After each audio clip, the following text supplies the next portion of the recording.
Hi guys. Today we're going to be talking about your line texture animal ugly sweater project. Your animal doesn't actually have to wear an ugly sweater unless you choose to have them do that.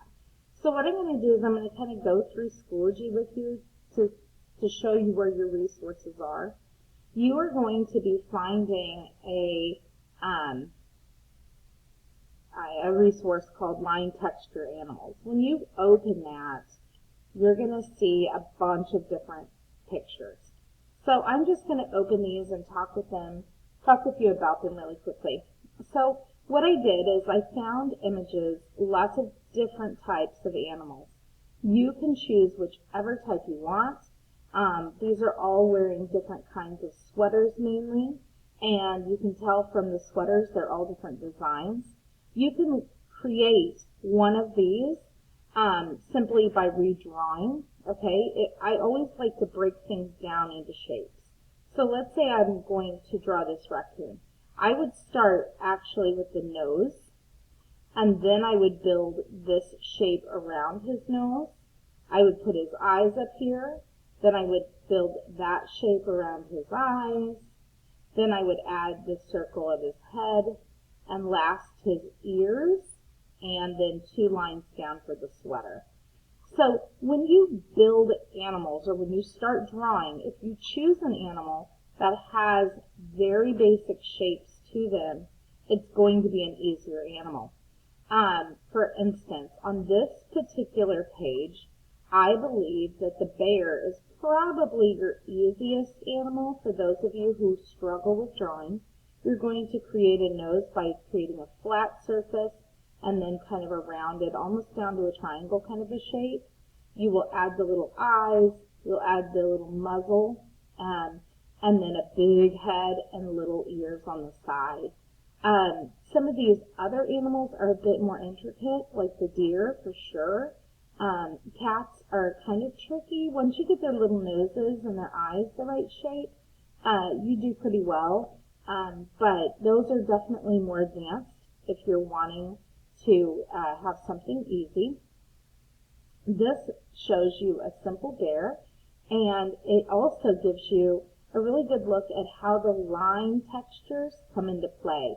Because not only are you going to be drawing the animal, you're going to be using lots of little lines to make that animal seem textured.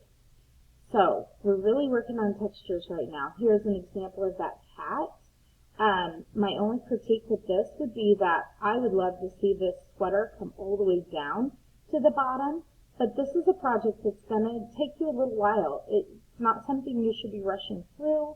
You should be adding lots of details to this and making it your own. I really love this one because it gives you several different animals. So we have a wolf and a giraffe and a pig, definitely the cat and the fox too, but you can choose whatever animal you want to make. Some are for sure harder than others. I included this because I felt like this was a great example of something you could draw that was pretty easy. The face, I love these contour lines, and then you would come back in and fill those in with little bitty straight lines as they move around the face. The bottom part would of course be the sweater that you design using different patterns. Here's a rabbit, and on this they did the same contour lines like that last image that I showed you, and then some of them filled in with straight lines like this particular one, but then up here we have different patterns. So you could do this as well in some of your areas if you choose. So again, another little bear. I love his sweater. I love the addition of the trees, and this part here right underneath the trees reminds me of Arizona, or one of those areas with that kind of boho design, bohemian. This guy's really cute. He has an added hat. If you want to give your animal an accessory like a hat or some ear pods or some little muffs, ear muffs, feel free to design your animal the way that you want them to look. obviously school appropriate. Here's Little Fox. I think this fox is great. I love the collar.